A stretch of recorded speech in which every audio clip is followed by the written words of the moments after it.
Radio Cayman. We love our listeners. Radio Cayman in the Cayman Islands.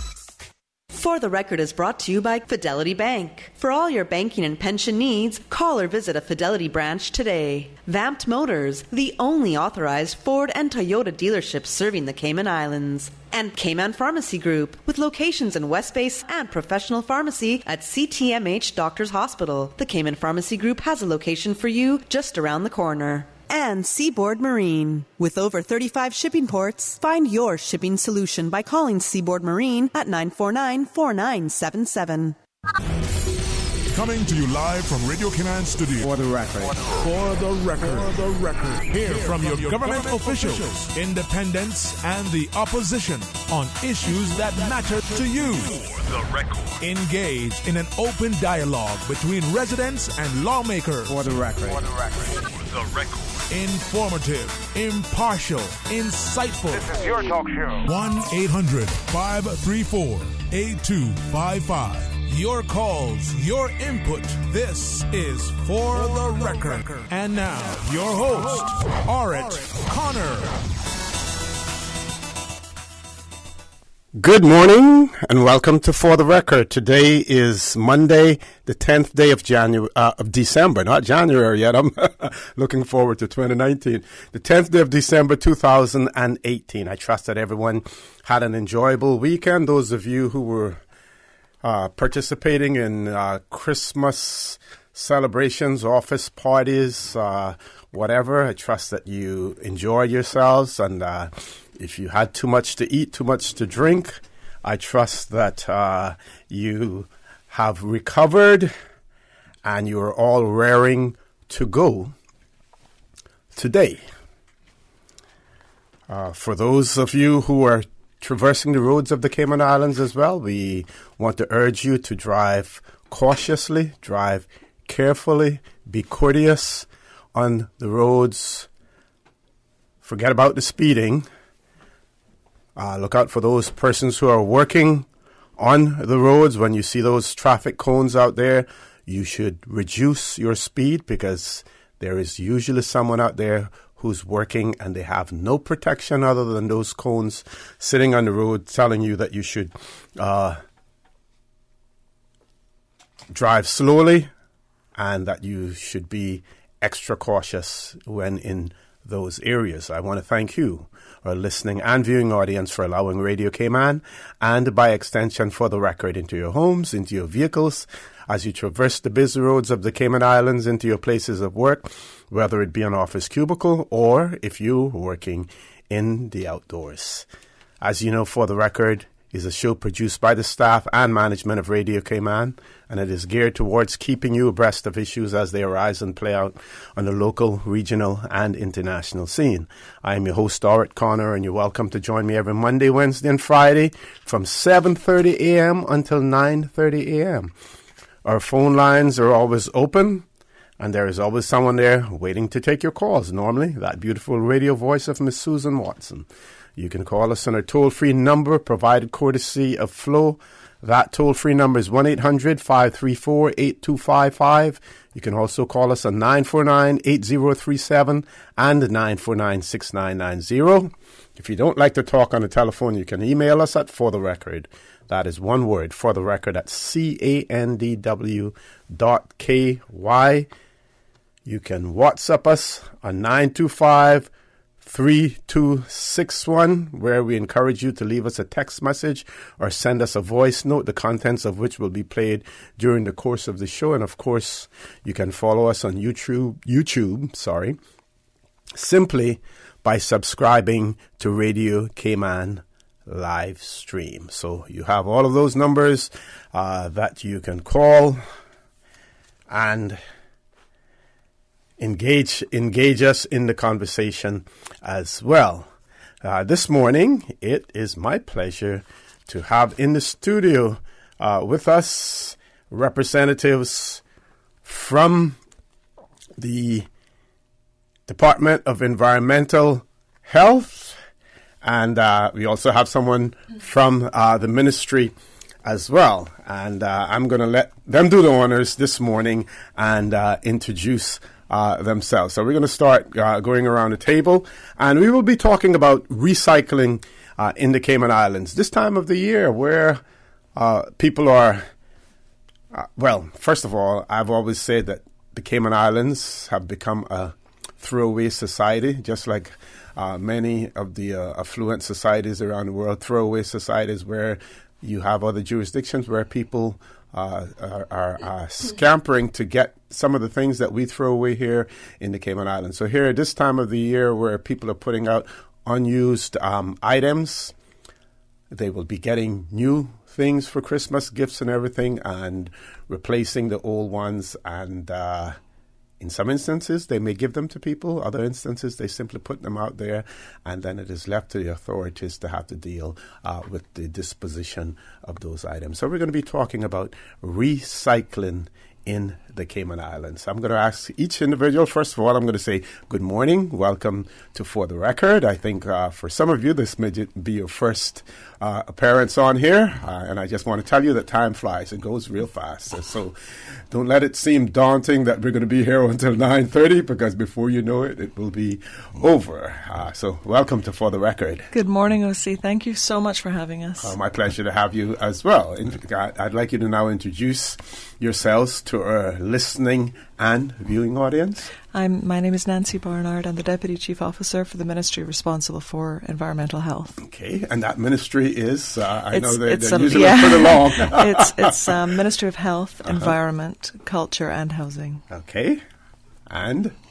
Good morning to you, Mr. Connor. Good morning. My name is Stacey Ann Anderson, and I'm the Public Relations Officer at the Department of Environmental Health. Okay, and last but not least. Yes, good morning, Mr. Connor. My name is Richard Sims. I'm the Acting Director for the Department of Environmental Health, and it's a pleasure to be on here with you this morning, and I'm hoping that we can depart some very useful information to the public. So we're looking forward to the discussion this morning. I'm certainly glad to hear that, and I'm sure that our listening and viewing audience would welcome this discussion as well. And what we basically want to do this morning really is to educate the public about recycling in the Cayman Islands. You want to try to demystify residents' concerns that they may have about certain particular issues, like, for instance, what happens to recyclable items once they are removed from DEH depots. Also, what effect will the solid waste management program have on recycling in the Cayman Islands? Some very, very important questions. We're a very finite territory, landmass, so we can only hold so much here, and at the same time we have a very fragile environment, and an environment that helps to support our livelihood here in the Cayman Islands in so many ways as well, right? That's right, yes. So this is very, very timely because, as you say, Mr. O.C., Christmas is coming and the bulk waste is already being set around the island. And what you said as well about some people in other countries, it being precious to them, I did actually see someone yesterday looking through someone else's bulk waste to see what they could repurpose, which is part of reusing, which is great. That's what we want to encourage, there's several steps: reducing, reusing, then recycling, then recovering. And at the very end of that, if you can't do anything with all of those products, then you dispose of it. Right now we're doing it the other way around. We're disposing first and thinking about the other things. We need to switch that around and do it the other way. Okay. And how can we go about changing that culture? Well, the government has put together an actual strategy, a policy for waste management, for solid waste management. It's available on the Ministry of Health's website. And what we are doing is engaging with, of course, to ensure that there's a more integrated approach to solid waste management, but just having people think this is not an old message. This is a message that's now been around for decades. I would ask your listeners, please, if you hear of any of your neighbours or if you yourself are not yet recycling, it's now time to do it, because DEH, my colleagues here, have the systems out, and you'll soon hear what happens to those items. So please, if we are not part of the solution, we're still enabling the problem. So in other words, we can't complain really about Mount Trashmore unless we we are actually diverting waste from it. And one of the ways of doing that is recycling. Yes. Mr. Sims? Yes, absolutely. I'm going to ask you to just move a little further away from the mic, or push the mic a little further away from you. Great. Good. All right. Is that better? Yep, much better. Yes, absolutely. As Mr. Anderson said, we want to look at, reducing and reusing our waste. Now, when you look at this whole package, we want to get away from the culture of what we're used to. We just throw everything in the trash and out.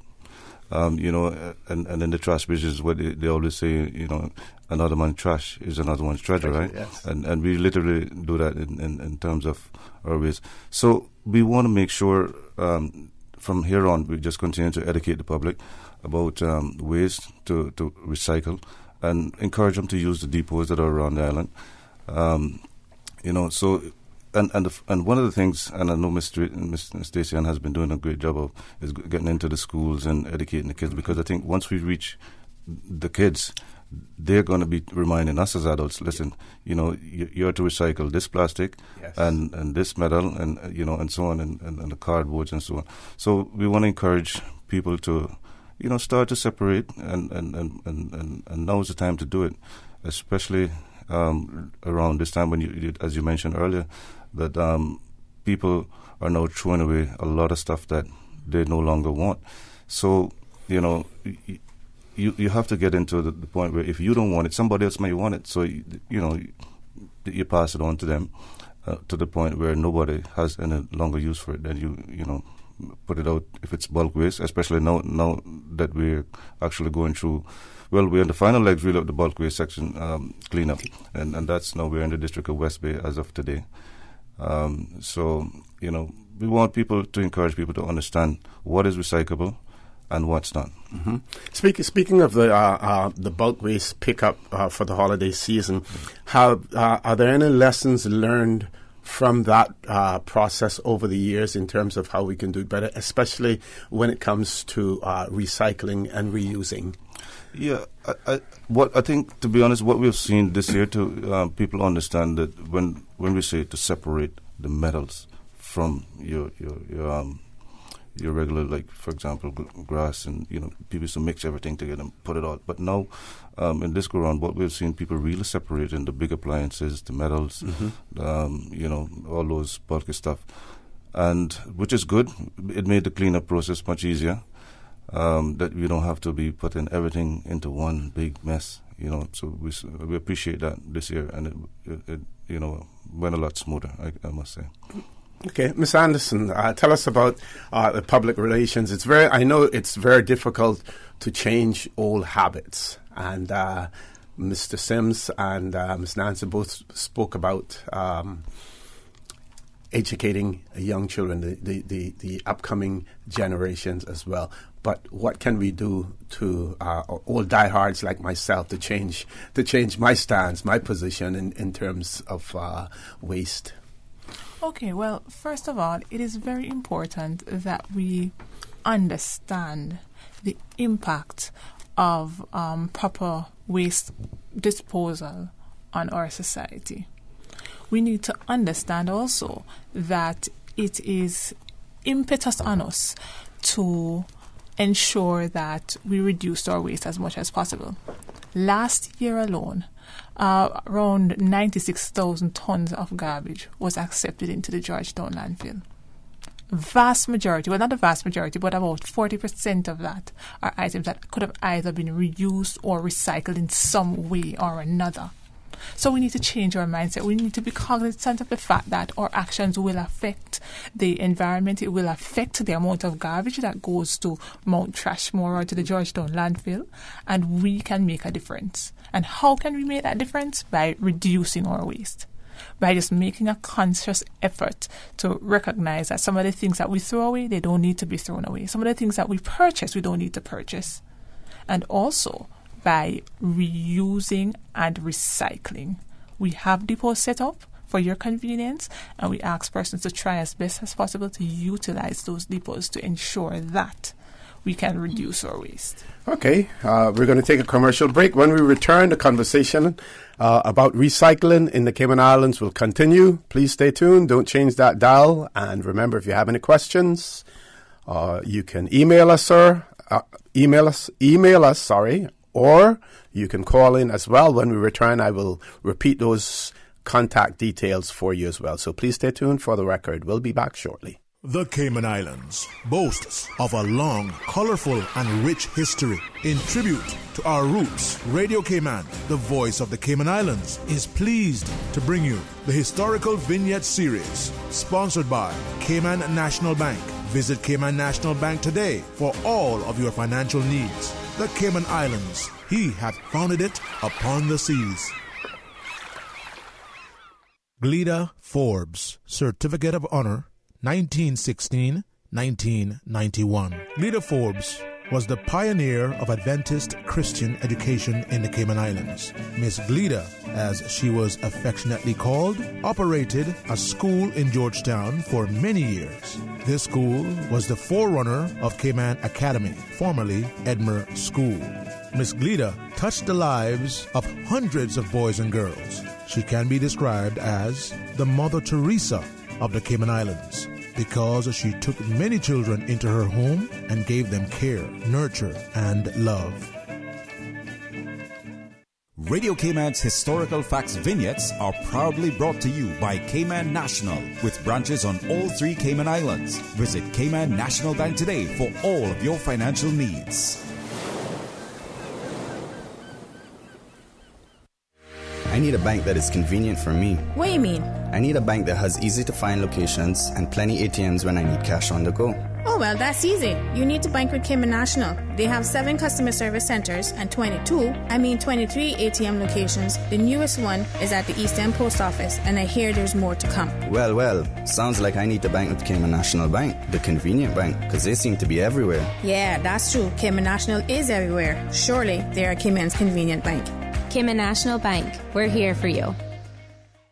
A trip to New York City is the experience of a lifetime. Starting this December, Cayman Airways will be offering daily non-stop flights from Grand Cayman to New York City. That's right, Cayman Airways is going daily to New York City starting this December. Stroll through Central Park or take in the bright lights of Times Square, enjoy a Broadway show, or visit museums, the Empire State Building, and so much more. Whether you're visiting for business or pleasure, you'll fall in love with New York City. And daily non-stop flights from Grand Cayman aboard Cayman Airways starting this December. For details and to book, call Cayman Airways reservations at 949-2311. Contact a travel agent or visit CaymanAirways.com.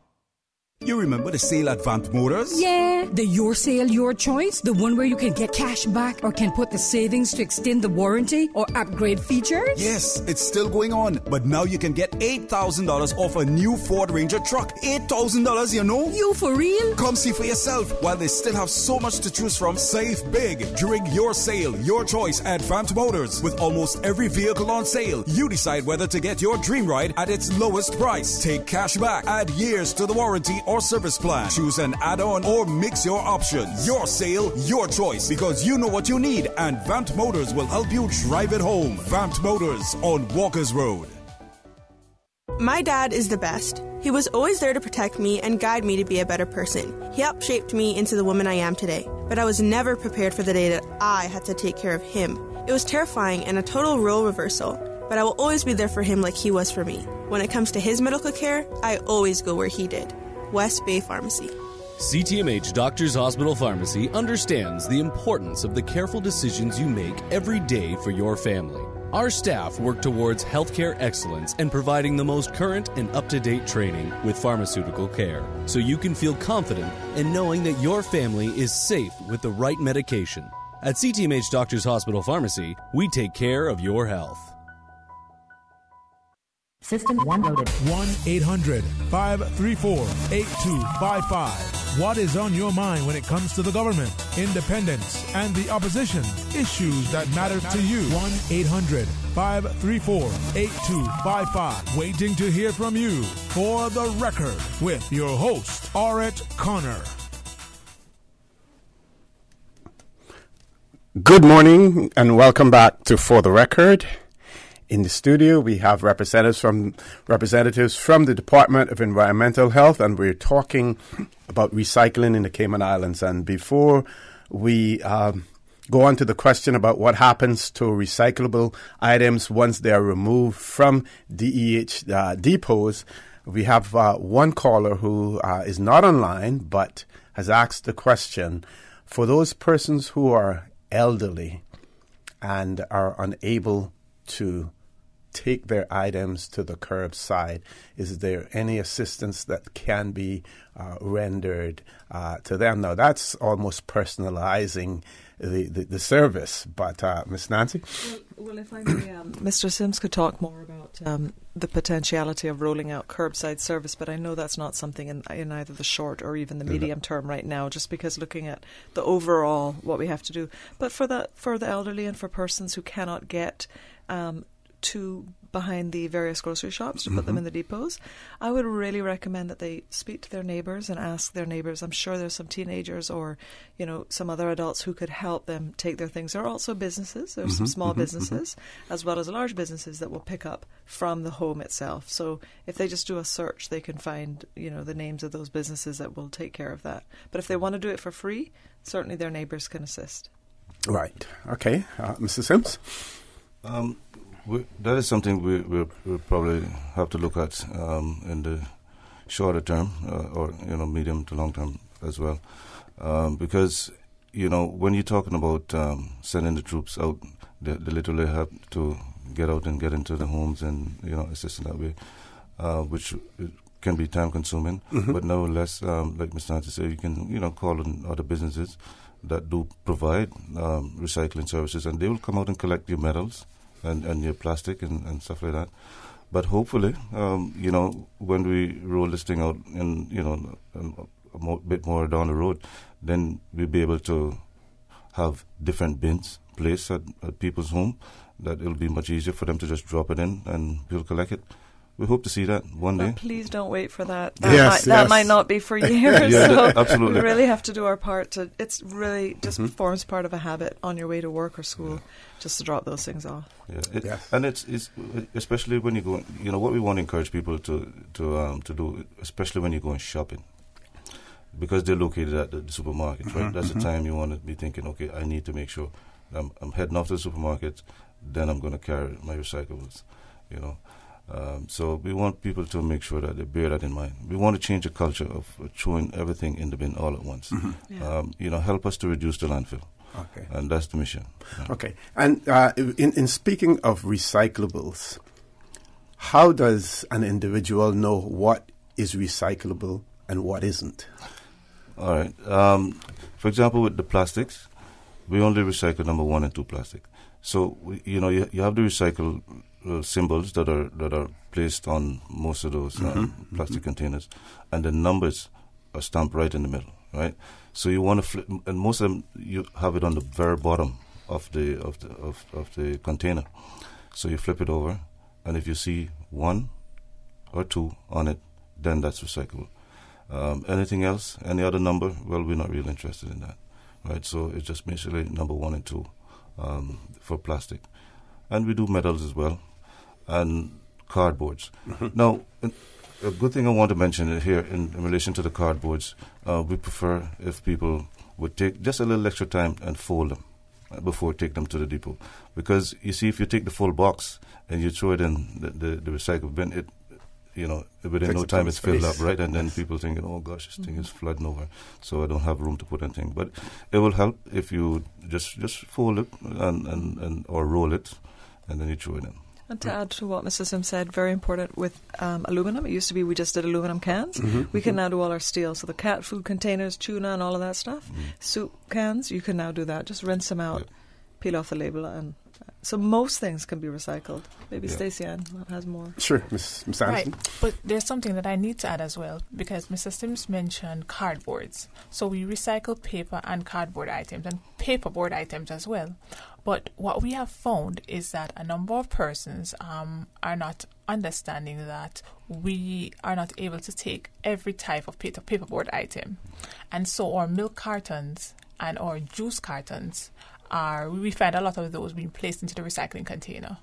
But in essence, those are not acceptable, simply because they are coated with a layer of plastic. They're called Tetra Paks, and they're not allowed to be in there. And it makes it very difficult for recycling to take place. So once you put those into the recycling container, they're going to end up in the landfill. So whilst we do take most paperboard and cardboard items, there are some items that we are unable to take, and all items need to be clean. Mm-hmm. So, Mr. O'C, if I could add that. Sure. So basically, if you take all the things that DH does now, which is fabulous, cardboards, papers, aluminum, steel cans, all the bottles, the glass bottles, the plastics 1 and 2, which comprises a large part of all the plastic containers, and then they do other things like the batteries and the cooking and all that. You basically are down to hardly anything. Then you take your composting material and you can give that to farmers and so on. Just take a little time to compost by your sink area. And then all of a sudden you'll find, for instance, we're a family of 5 persons in our house, and we have one, what I call, it's a medium-sized can a week, and that's it. One medium-sized garbage can with a kind of a black bag, and then you just feel gratified because you realise that you're doing your part to sway things. Because in the old days, before we recycled, it was about 2 or 3 bags. So if all of us did that, it would really reduce the strain on what the landfill has to cope with. Yeah, absolutely. Because even in my home, I see the difference. I have 3 containers out front, and since I've been taking up DH, the task of DH, I can tell you my garbage has certainly reduced. I'm only using literally 2 bins, right? Because, now taking out the recyclables and make sure to drop them off at the depot, it's a wonderful thing to see. Maybe a rite of passage for all of us should be to spend 1 or 2 days at the DH compound, and then we'll understand what it's all about. Huh? And you know what? You're welcome, and we have a wonderful team of recyclable men and women down there that go through the task of ensuring that everything is sorted, and I'm sure they'll welcome anyone who want to come by and see how it works and what actually happens at the depot before it's baled and packed and shipped overseas. So it's an awesome thing to watch. Yeah. Now, 2 items readily come to mind to me. One is the heavy metals, like from old heavy equipment, old machinery. What happens to that? And then the other one has to do with plastic bottles. Yesterday we were talking to a friend, and the older generation would really turn in their graves if they knew that we were having to pay for water. We were people were in this generation, in this day and age, we're purchasing water. Many people have purchased water. Those plastic bottles, the gallon ones, the other ones, are they the recyclable type? Yes, they all are. Yes. Yeah, because like I said, the main thing you got to look at to see what is recycled. If you look at the recycling cycles symbol on most of these plastic containers, as well as the number. Yes. Right. And repeat that again in terms of number 1 and number 2. Number 1 and 2 plastics are recyclable. That's what we're interested in. Okay. Yeah. OC, going back to the point about water, a lot of these departments and government SAGCs, they work in sort of in tandem with each other, and we just have to give a shout out to the Water Authority because they regulate the water supply, and actually Cayman has one of the best water supplies in the world. Yes. And so, yes, you're absolutely right. There really is no need, as far as I am aware, of us having to purchase water to drink in the home. Yeah. And in terms of when we're on the road, we really should be using, like you have right there, and it's well used, that thing is well. You can see, right? A reusable, Mr. Josie has a reusable container for water for drink. And that's good because all of these things will reduce strain. It can't be just business as usual. It has to be, we have to stop, like Stacey Ann said earlier, and think, what is this doing? What legacy are we leaving for our future generations? Mm-hmm. And the heavy metals? The heavy metals, they're billed just like the vehicles, because people may wonder what happened when you pay that fee on the importation of your car, the disposal fee. That's what we do. We make sure that they're billed. We put them in a baler and crush them into like a matchbox type of style, and ship those off overseas as well. Okay, we've reached that hour, top of the hour, 8 o'clock news. Folks, we're going to take a break now. When we return, the conversation about recycling will continue. Again, we know that you're out there listening. We trust that you're learning a lot. Any questions, any comments, please feel free to contact as well. Please stay tuned for the record. We'll be back immediately after the 8 o'clock news. Thank you, Mr. Connor. And studio time now by Price Right is 7:59. Price Right is Grand Cayman's warehouse shopping superstore, making your dollar go further with huge savings and no membership fees. Get more of the things you use every day at the right price. But it's not just grocery and health and beauty. Price Right has a full range of products from office to automotive, patio furnishings to kitchen appliances, and even electronics. And since warehouse prices mean savings for you, everything is priced right at Price Right, Grand Cayman's warehouse shopping superstore. The voice of the Cayman Islands. 89.9 FM in Grand Cayman and 93.9 FM in Cayman Brac and Little Cayman. Silver wings shining in the sunlight. Radio Cayman. Access to information. Your community. News and information. Radio Cayman is your choice, your voice for today's biggest news. Radio Cayman.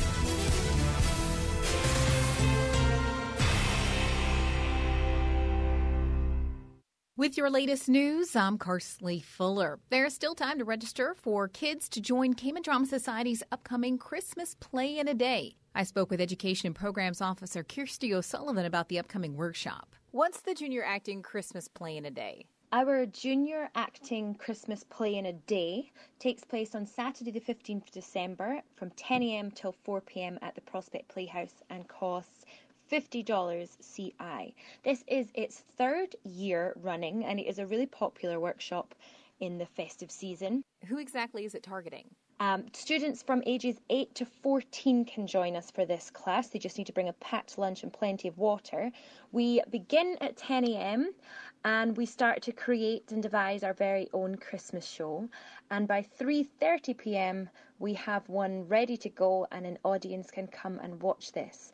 Previously this has just been for parents, but this year we are opening it up to the public as part of our mission to get younger audience members along to the Playhouse, which we have also been doing in other ways, like our fairy tale shorts. So how does this help kids flex their acting chops? This is a really great way for youths to exercise their acting muscle. They don't have much time to get stage fright or to worry about anything or learn lines or anything like that. We just all get stuck in. We have a really fun, silly day celebrating Christmas, and by the end of it we have a fun, festive performance, which is usually really enjoyable. Book a spot or get your tickets at cds.ky. And Cayman gets some recent visits from ospreys. According to Flickr magazine, published by the Department of Environment, the Terrestrial Resources Unit was alerted by several birders to more than one osprey visiting Barkers recently. The TRU reported a banded bird to the wide-ranging network of Birds Caribbean, and within an hour, the osprey had an origin and a history. Turns out, the Center for Conservation Biology in Virginia used purple alphanumeric bands on left legs and USGS aluminum bands on right legs of birds in the lower Chesapeake Bay area. This osprey had been banded as a nestling on the western branch of the Lynnhaven River in Virginia Beach.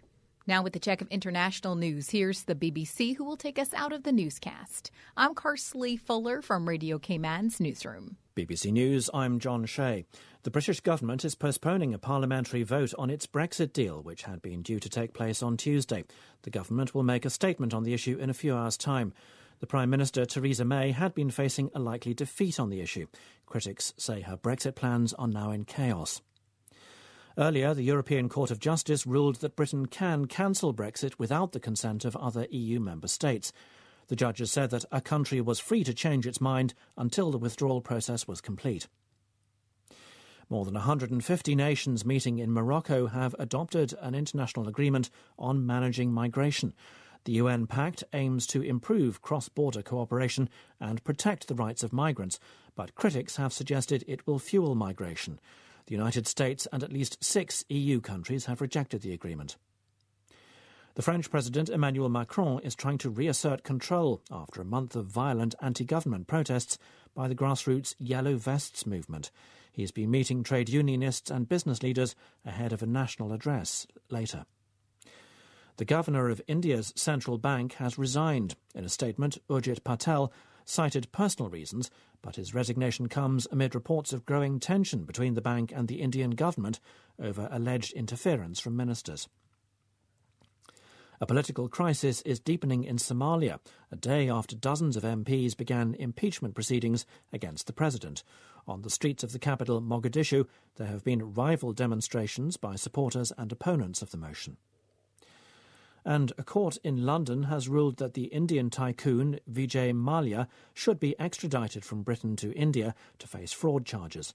Mr. Mallya left India 2.5 years ago after defaulting on debts of more than $1 billion. And that's the latest BBC World News. Access. Information. What's happening in your community? News and information, music and more. You can find us. www.radiocayman.gov.ky. Like us on Facebook and follow us on Twitter. Radio Cayman is your choice, your voice for today's biggest news. Radio Cayman.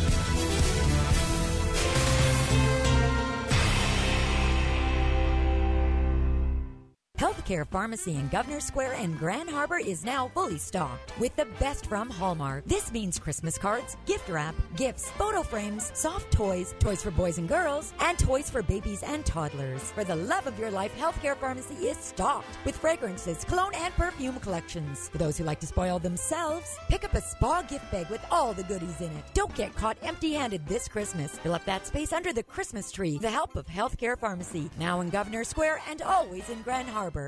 Going back to the brack again. Look, I can't afford to miss this one. The Sport Bake Committee presents the second annual Sport Bake Christmas Homecoming, December 15th through the 25th. It's a place called Christmas Island. Featuring 3 days of traditional Cayman Brack Christmas festivities, including live music by district musicians, home decorating contest, children's party, homecoming party, carol service, seniors gift distribution, singspiration, old-time kitchen dance, and fireworks to close off the year. For more information on dates and locations, call 925-3250. The Sport Bake Christmas Homecoming, December 15th through the 25th. It's time to come on home to the Brack again. Going back to the brack again. Hi, my name is Neraya LeBlanc. I am the ministering evangelist to the West Bay Church of Christ on 24 Batabano Road. I would love to take this opportunity to invite you to experience God's family at West Bay for yourself. We are a caring congregation that strongly believes in reaching out beyond ourselves to spread the gospel of Christ. We also take great pleasure in ministering to the needs of our people in our community. As God's called out kingdom people, we are in the business of transforming lives for the Master's use. For more information, you can visit our website at westbaycichurchofchrist.org or call us at 946-9294 or 917-1809. Declaring the word of the Lord. Cayman Islands Church of Christ presents Word of the Lord. Word of the Lord, heard Sundays at 6:30 p.m. on Radio Cayman. In financial news, world stocks fell today as tensions between the U.S. and China over the arrest of a senior executive of telecom supplier Huawei raised concerns about talks on trade. Reports that a key Brexit vote could be scrapped added to the uncertainty, pushing down the pound. Keeping score in Europe, Germany's DAX lost 0.4% to 10,740, and the CAC 40 in France declined 0.5 percentage point to 4,789. Britain's FTSE 100 rose 0.3% to 6,795 as shares in multinationals were boosted by the drop in the pound. Wall Street is set to open lower. The Dow and S&P 500 futures are both down 0.3%. Looking at Asia's day, Japan's benchmark Nikkei 225 slid 2.1% to 21,219 after revised data showed its economy shrinking by a worse-than-expected 2.5% in the third quarter. South Korea's Kospi fell 1.1% to 2,053. In energy, oil prices edged down after getting a boost by OPEC and other major oil producers' decisions to reduce production by 1.2 million barrels a day starting from January. The cuts will last for 6 months. U.S. benchmark crude fell 68 cents to $51.93 a barrel. It gained $1.12 on Friday. Brent crude used to price international oil shed 61 cents to $61.06. The contract added $1.61 a barrel on Friday. And in currencies, the dollar eased to 112.65 yen from 112.72 late Friday. The euro rose to 1.1522 from 1.1379. Hello, I'm Arthur Ebanks. And I'm Angela Ebanks, owners of Savannah Pharmacy. On behalf of the entire Savannah Pharmacy family, we would like to wish all of our Cayman families a very Merry Christmas and safe and prosperous New Year. Remember, we're always just around the corner in Countryside Shopping Village with everything your family needs this holiday season. We look forward to continuing to serve you and your loved ones throughout 2019. The facts on domestic violence are widely misunderstood. According to the Center for Disease Control, Harvard University, and many academic studies, men and women are equal victims in domestic violence. Even more understood is that in 2/3 of domestic violence incidents, women hit first. It's time to change the narrative. Remember, a healthy relationship will never require you to sacrifice your friends, your dreams, or your dignity. Stop the slap, stop the cycle, stop the violence. The Stop the Slap campaign has been proudly sponsored by Cayman National Bank. Stop the slap. Stop the cycle. Stop the violence. It's more than what we do. It's who we are. We were your official bank of the quincentennial celebrations in 2003. We were your Bank of the Year 4 times. We were voted as the inaugural top employer in 2010. We were the inaugural Business of the Year awardee in 2017. Who are we?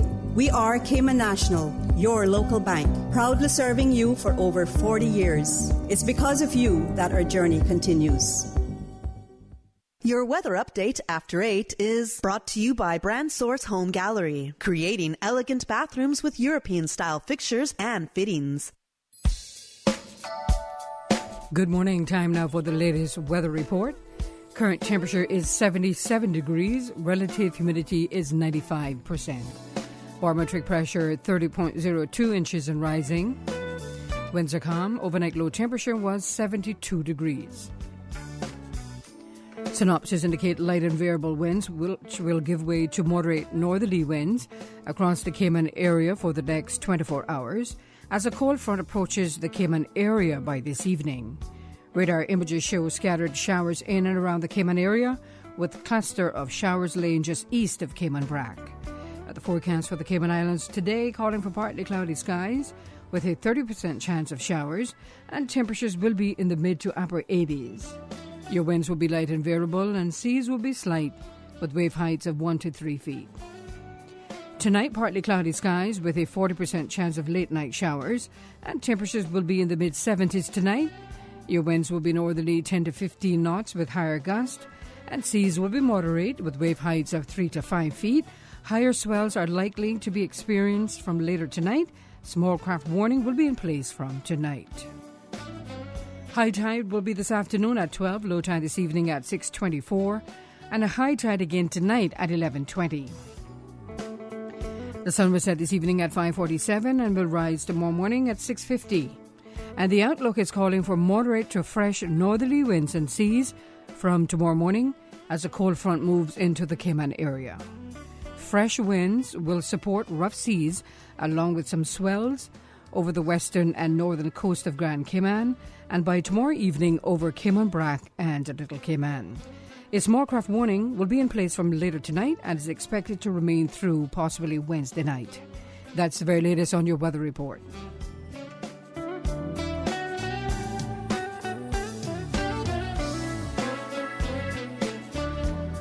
Weather update after 8 is brought to you by Brand Source Home Gallery, creating elegant bathrooms with European-style fixtures and fittings. Brand Source Home Gallery has been appointed the exclusive Cayman supplier for Duravit bathroom products. Duravit is the leading international manufacturer of bathroom ceramics, tubs, and showers, recognized around the world for beautiful, functional products. Winner of top industry awards, Duravit collaborates with leading European designers to provide the most elegant and innovative bath products. If you're ready to bring style, comfort, and innovation to your bathroom, visit Brand Source Home Gallery to see the new Duravit showroom and meet the in-house house bath designer. Whether you're planning a functional family bathroom or a personal spa retreat, browse the Duravit collection and be inspired. Bradsauce Home Gallery, delivering a new standard in custom designed bathrooms. Bradsauce Home Gallery, Dorsey Drive, Industrial Park.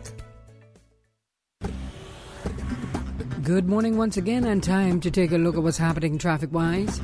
Traffic is busy coming from the east on Shamrock Road and also on the Linford-Pearson Highway. Steady traffic on Cool Road and a moderate flow of traffic on Huldah Avenue and Thomas Russell Avenue. Little steady traffic coming off of Bobby Thompson Way. On Edward Street in front of the Georgetown Post Office, traffic is moderate and light to moderate traffic flow coming from the Westway four-way stop. Taking a look what's happening on the Westway Road in front of the Ritz. Traffic is moderate in both directions, as well as Godfrey Dixon Way and Eastern Avenue. And light to moderate traffic flow on Edward Street and Shedden Road. On Northsound Road, traffic flowing moderately and light traffic on Owen Roberts Drive. That's the very latest on your traffic. Join us again at about 10 minutes after 12. We'll update you traffic-wise. Have a good morning and drive safe, Cayman Islands. Oh, this Christmas, Kirk Freeport is wishing everyone peace, love, joy, and $40,000 in prizes. Win one of the multiple $5,000 and $1,000 cash prizes just for shopping at your favorite Kirk Freeport store. Purchases of $100 before noon on Christmas Eve qualify for all remaining prize draws. There's even a Rolex watch prize draw on January 2nd, and loads of other great prizes. Peace, love, joy, and the island's biggest Christmas sweepstakes. Only from Kirk Freeport. Full details on kirkfreeport.com. Merry Christmas from Kirk Freeport. You're invited to the opening of the Coat of Arms exhibition on Saturday, the 15th of December from 10 a.m. to 2 p.m. at the Cayman Islands National Museum on the waterfront. Come out to celebrate Cayman and 60 years of our coat of arms with local food, traditional crafts, festive fun, and entertainment. Show your Caymanian pride and help us to commemorate this milestone with this historic exhibition. Saturday, the 15th of December, starting at 10 a.m. Visit celebratecayman.ky for more information. In local sports, news just in from the Caribbean Boxing Championships in Guyana. Cayman's amateur female boxer Brandy Barnes has beaten her Guyanese opponent on home soil to retain her gold medal for the second year running. Make sure to keep it locked to Radio Cayman as we follow this developing story. In international sports, in cricket news, Rishabh Pant equaled a world record as top-ranked India held off a beleaguered Australia lineup by 31 runs today to secure its first test match victory down under since 2008. India dismissed Australia for 291 with 2 balls remaining in an extended penultimate session on day 5 to win an engrossing low-scoring contest. Set 323 runs to win, Australia's lower order provided gritty resistance to edge toward the target, with the last 3 wickets adding 104 runs before the hosts were bowled out after 119.5 overs. And negative press coverage of Manchester City forward Raheem Sterling, quote, emboldens racist rhetoric, says the Professional Footballers Association. The 24-year-old posted on Instagram on Sunday saying newspapers are helping to, quote, fuel racism by the ways in which they portray young black footballers. Sterling was allegedly racially abused during City's 2-0 defeat at Chelsea. Chelsea and the Metropolitan Police are investigating the claims from Saturday's Premier League match at Stamford Bridge. England international Sterling said he, quote, had to laugh when he heard the alleged racist remarks because he expects, quote, no better. According to figures from anti-discrimination charity Kick It Out, reports of discriminatory abuse in football increased 11% last season, a 6th successive annual rise. Initiating system. For information that matters, for the record, with Orrett Connor, continues right now on Radio Cayman. Good morning and welcome back to For the Record. In the studio, we have representatives from the Ministry of Health, Environment, Culture and Housing. And we also have representatives from the Department of Environmental Health. We're talking about recycling in the Cayman Islands, and we have a series of questions that we want to go through that we feel will be quite informative when answered to our listening and viewing audience as well. And we're going to start with what items are recycled in the Cayman Islands. Some of the items. We did mention some before, but we want to go through that list again. Ms. Anderson. Right. So as earlier mentioned, we recycle plastics, type 1 and type 2 plastics, just to be clear. And those can be identified by the numerals 1 or 2 or the words PET, PET, or HDPE. Okay. We also recycle some metal containers, and by metal containers we mean tin and aluminum cans. We also recycle disposable food trays, provided they are clean, as well as aluminum foil. Another item that we recycle is mixed paper and cardboard. So that would include office paper, newspaper, paperboard items such as your old shoe boxes, cereal boxes, that sort of thing.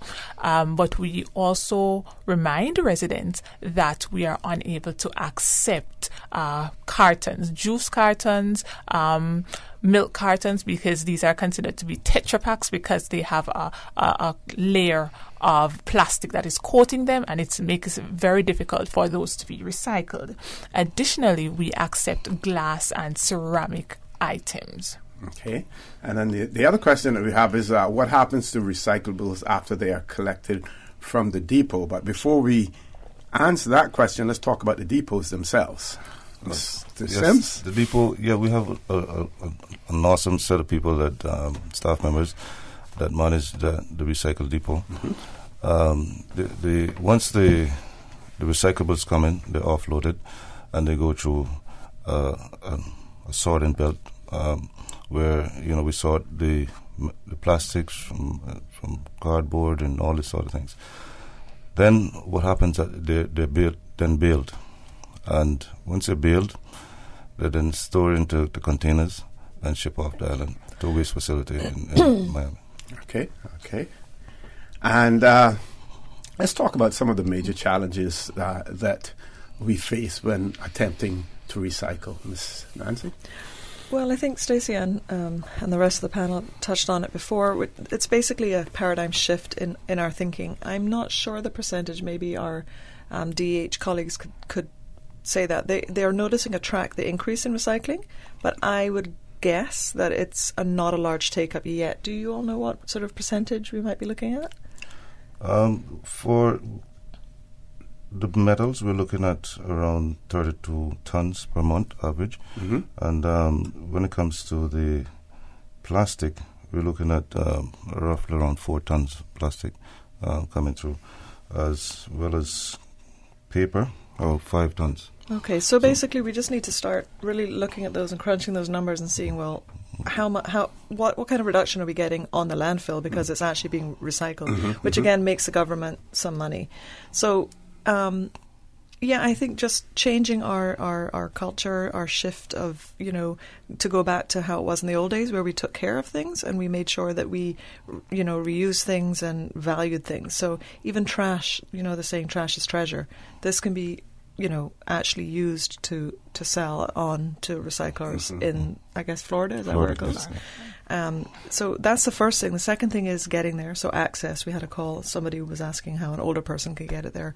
There are small businesses and large business, at least one large business here that I know of, maybe 2, that collect for a charge. So it's access. Do you have a car to get there? But most of us have access to, if it's not a vehicle, but it would be hard if you're on a bus. I can understand that. So it's asking neighbours and friends to help. But we just have to really stop and think, what's happening with this product? Where is it going? Are we complaining about the eyesore that is the landfill, locals and tourists alike? Okay, what is each of us that's listening in your listening audience, what is each of us personally doing to minimise that? That's a good point, Ms. Nancy, and which gave me this thought. We have neighborhood watch groups, for instance, that look out for the security of their neighborhoods.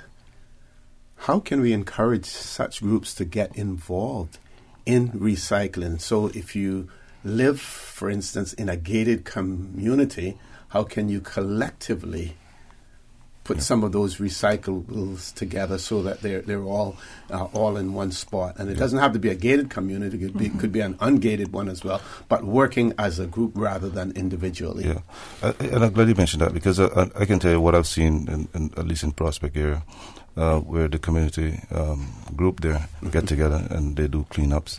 And, there's this annual Earth Day cleanup as well that goes on every year. I think people can expand that to maybe a monthly thing in their own neighborhood and see what recyclables they can gather together as a team and place it in one area so we can, collect it. Because the thing is, it's easy collection once everything is put together for us, and you just let us know. And, we can send our trucks out and to collect it. But when it's, an individual call, and it makes it a little bit difficult. But once the neighborhood get out there, they do a team cleanup, then we can come in and collect that. And sorry, Ms. Nancy. I know of two stratas in West Bay. Mm-hmm. I don't know the name of the condo developments. They're small, maybe between 10 to 15 separate units. Mm-hmm. But what they've done is asked a small company to go to them. So they provide for their people. They provide 4 bins for all those recyclables we've mentioned, and then the small company will go pick up for a small fee. So that's a way to make it reduce. And I also know that the Shores and the Highlands both are very active recyclers, and it's almost becoming kind of every other house pops up and says, "Oh, you do it? How do you do it? Okay, let's get on board." So there are ways that you can do. Hopefully, people that are listening go, "Okay, instead of each of us going, why don't we have one teenager from such and such a house?" They can take it. They can go around and collect it. So this is a great opportunity for young entrepreneurs. Let me tell you, it is a really great opportunity. Okay. For those individuals who buy the water by the gallon ball, so they're going to buy a case of water every weekend, and they're looking to dispose of those empty containers after, what is the best way to handle those? And I'm asking that because I know people who find themselves in that particular situation. The best way to separate those from their regular garbage, should they separate them, and then how? Best? Yeah, the thing is, that's what we want to encourage, for them to separate it at home. Mm-hmm. If you can just create a little, it sounds difficult, but it's very easy. You got 3 containers in your home, for example. You have those are the compost, for example, the excess from your food and all the different things, right? You put that in one bag, and then now you have a bag for plastics, and a bag for metals, right? Yes. Once you separate like that, you start that practice. I can tell you, it's very easy because I've done it. With my short time at DH, I decided, okay, you see the big impact when you decide to throw out everything. But one of the things that we want to encourage, though, when the people get to the depot, once you put it all in bags, it's okay to just throw it in the bin without, because if you put it all in bags, then our processors have to go through all of that, thing of tearing it apart and getting it all out. But it's okay to just toss it in the bin. It may seem like a lot, but it's very easy. So open up the bag. Just open up the bag and throw it all in. Okay. Yeah, that's what we want to encourage as well. Don't just take it to the depot and dip it all in. Just open the bag, throw it in the bin. That's fine. Okay. We have one caller. Let's go to the phone lines. Caller, good morning. Welcome to For the Record. Good morning, Mr. Connor and your guest. This is Paul Hurston with Ozone. Good morning, Captain Paul. How are you? Oh, I'm still hanging in. I have a question and some comments. Okay. I am wondering, why is it that they can only mulch foreign Christmas trees?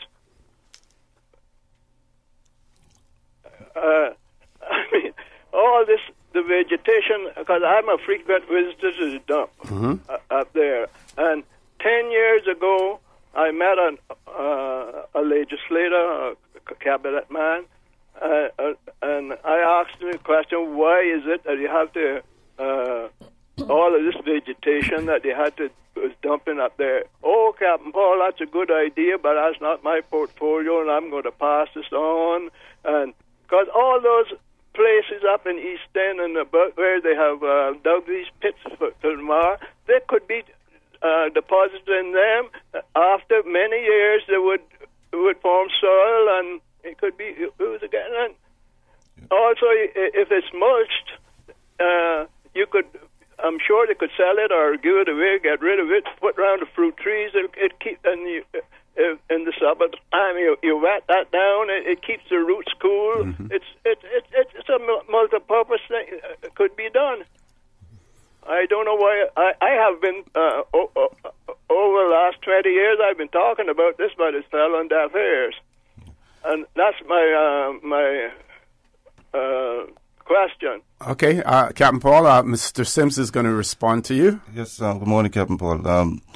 Just to be clear, the vegetation from yard waste and stuff like that are accepted. Uh-huh. It's not just the Christmas trees.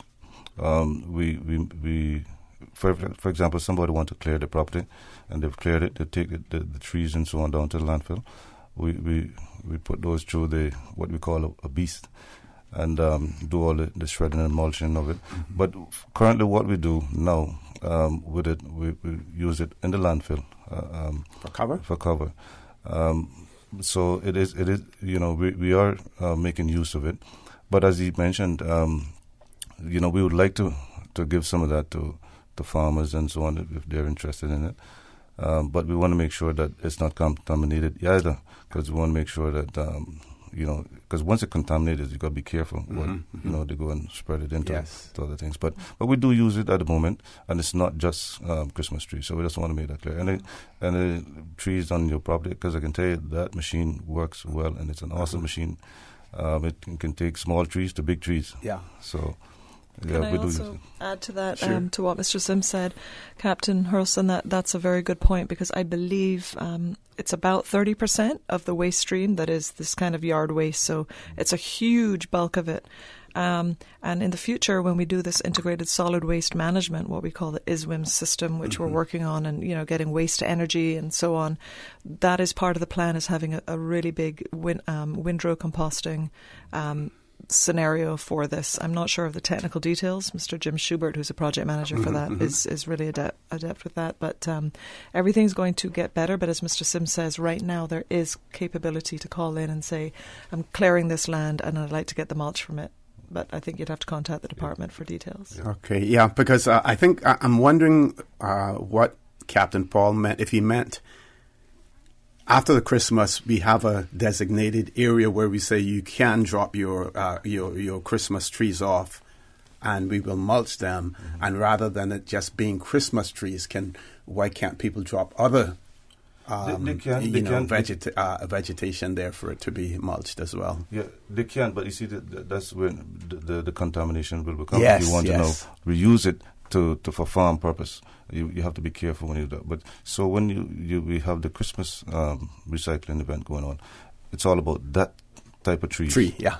So, but if you throw anything else in it, we have to be careful, like I said. So, but there's nothing wrong with that. We have no issue, because at the end of the day, we are going to just use it as cover. Okay. So if you want to put other trees in it, that's fine. Okay, Captain Paul, are you still there? I'm still there. I'm listening. I got some more questions to ask. Go right ahead, sir. That's what we want. We want people to be curious so we can answer their questions. Yes, well, I disagree with your naturally with your answer, because all of this vegetation that is being put there, I'm sure that's not. I haven't heard about any contamination in Cayman. This is local. This is is right here. If it's going to contaminate the landfill, it'll contaminate the land that it was grown on, or all of this from these. But some may have arsenic and stuff like that in it, and you have to be careful with that as well. Yes, but I'm talking about the green vegetation. I don't believe it's arsenic and these logwoods. No, Mr.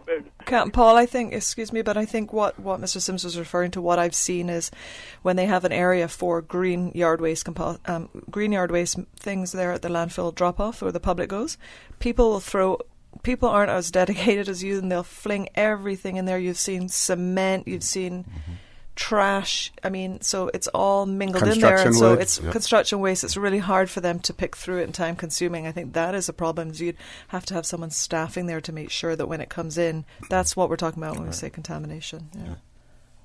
A designated place that you can put that in, Because I'm up there weekly, put in there every week, and I see it every Sunday morning. I go up there, I see the vegetation, and that's all it's in the people is dumping. Why not have a designated place to dump this, and then you wouldn't have to worry about all this contamination. Anyhow. Let's get off that subject. That is something that certainly we can certainly look at in terms of improving on. Absolutely, yeah. Because it would be great to not have to buy. To Captain Paul's point, it would be great to not have to buy $5 bags of mulch for my yard. It would be great to have it locally. Captain Paul still has one more question before we go to the break. Yes, and about this garbage along the street. No, this is not my idea because I travel quite extensively. I observe it when I travel. I've seen in Scotland, up in the northeast corner in Inverness, they have these binges along, garbage bins along. Well, it's like a half moon that you don't have to on the motorways. You don't have to disturb the traffic because you can just turn in there and drop these off in these binges. We don't have that facility. The roads are too narrow here, but they could still be binges on the side of the road. It's something like a funnel that you didn't even have to slow down. You just have to slow down and throw it in the funnel. And then, if people do not respect that, put a heavy fine on them. When you hurt somebody's pocketbook, then you get their attention. Mm-hmm. It's every half a mile or something, you have one of these binges, one on each side of the road that you don't have to stop, even stop. Just throw it in with something like a funnel to receive it, and then you put a fine. If people want, you could have a camera right alongside of that and get their license plates, and then you fine them.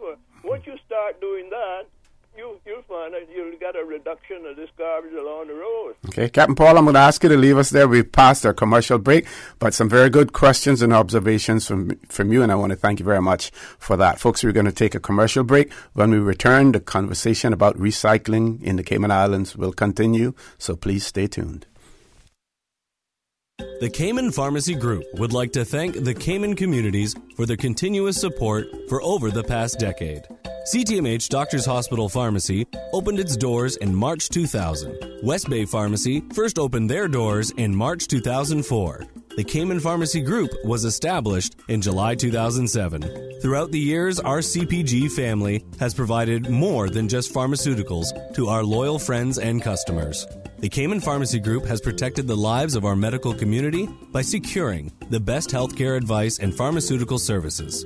To us at CPG, you are more than just a number. So, we are taking the time to say thank you for choosing CPG. The Cayman Pharmacy Group, taking care of your health. A trip to New York City is the experience of a lifetime. Starting this December, Cayman Airways will be offering daily non-stop flights from Grand Cayman to New York City. That's right, Cayman Airways is going daily to New York City starting this December. Stroll through Central Park or take in the bright lights of Times Square, enjoy a Broadway show or visit museums, the Empire State Building, and so much more. Whether you're visiting for business or pleasure, you'll fall in love with New York City. And daily non-stop flights from Grand Cayman aboard Cayman Airways starting this December. For details and to book, call Cayman Airways reservations at 949-2311. Contact a travel agent or visit CaymanAirways.com. I am worried about my employees' health insurance. Are there any companies out there that I can rely on for great coverage, affordable payments, and who will work to make the switch as easy as possible? Or am I asking for too much? You sound like you need Fidelity Health. At Fidelity, they offer great coverage through a highly rated and trusted carrier, payments I can afford, and with no on-island deductible on all the plans they offer. Best of all, they offered my company 50% back on the first month's premium. This is too important. Today's the day I am switching to Fidelity Health. Make the easy switch to Fidelity today and get 50% cash back on your first month's premium until December 31st. Call 949-7822 to make your switch now. System 1 loaded. 1-800-534-8255. What is on your mind when it comes to the government, independence, and the opposition? Issues that matter to you. 1-800-534-8255. Waiting to hear from you. For the Record with your host, Orrett Connor. Good morning and welcome back to For the Record. We're talking about recycling in the Cayman Islands. I want to remind you of the phone numbers. We have our toll-free number provided courtesy of Flo. That toll-free number is 1-800-534-8255. You can also call us on 949-8037, 949-6990. Email us at fortherecord, one word, for the record, at candw.ky, and WhatsApp us at 925-3261 if you have any questions, any observations about recycling in the Cayman Islands. Now, you heard Miss Nancy and both Mr. Sims as well as Miss Anderson speak about the Integrated Solid Waste Management Program. And let's talk about that a little bit and tell the public what can be expect to see in terms of recycling services under this new program when it's rolled out. Okay. So the Integrated Solid Waste Management is thinking about it all together, all in one package, not how we used to do it a la carte, which is, you collect hair and then it goes in a landfill, which is unsustainable and is at the top now. It can't go too much higher because otherwise I'm not quite sure what happens, but I don't think the trucks can get up there because of the angle, okay? So in the future, what's going to happen is, I believe we're still going to be looking at recycling, but in the medium term, when this waste-to-energy facility is built, what's going to happen is, and we've been in talks with CUC, is that the energy from the garbage, instead of being added to the landfill, is going to go into our energy grid, right, to provide energy for the Cayman Islands. So for Grand Cayman. So what happens is, instead of this landfill where it's all going to be just landmassed, I think about 95% of it is going to go into energy, and there's only going to be a little residual, what we call an ash pile, which is whatever's left over. I have to be honest with you, Mr. O.C., in terms of the recycling component, I think a lot of those recyclables that we're doing now are going to be really good energy feedstock. So in terms of how that's going to switch over from the focus on recycling now and the future waste energy, I will leave that to the project manager, Mr. Schubert, to discuss, because it's going to take another year or two. But we are very, very, very slowly but surely getting there. It's a massive, massive project, and we're talking to the preferred bidder, ongoing talks, and it's just a lot of logistics to put together if you think about getting in with a grid as well. So it's an exciting time, because what we're going to see is, instead of an unpleasant looking landfill, we're going to see a nice greened area. So a lot of things are going to change within a couple of years, but we really need everyone to get on board to help with what DH is trying to do. Now, this is more of a policy question, and I know you're prepared to answer any question, and this won't put you or shouldn't put you in any jeopardy. But for a jurisdiction where we import practically everything, we pay premium prices for what we acquire, be it locally or overseas. Can we be more selective in terms of what we import, in terms of how it is contained? We see many jurisdictions now, I think from probably in the 90s, 1993, some of the Scandinavian countries had banned plastic bags. Here we see in the stores, restaurants, we see the styrofoam containers, some that may be environmentally friendly. I would venture to say most are not. Right. How do we get ourselves out of that? The plastic bags, yes, you pay an extra 5 cents. It is, at the grocery store, and that goes towards programs, in terms of recycling. But those persons who are prepared to pay the 5 cents, then it doesn't change much. How do we approach these things? So I'd like to answer that in two parts. You touched on something first, which I think is absolutely critical. I've heard people complain that, we bring everything in. You said something along the lines of, we bring most of our things in. Yes. We were just talking on the break about how the farming industry, which, has been from our old days and is now coming back in, is flourishing. Okay, farmers markets, cottage craftsmen, craftspeople, all of that is flourishing. So the more we can produce here from anything from cultural products to food and drink products, brilliant. That means we're bringing in less, okay? And it helps our industries. So that's the first start. Try and promulgate and encourage more of that. But secondly, absolutely, I think we have an issue with the 5 cents levy on the plastic bags not being enough to be a real deterrent.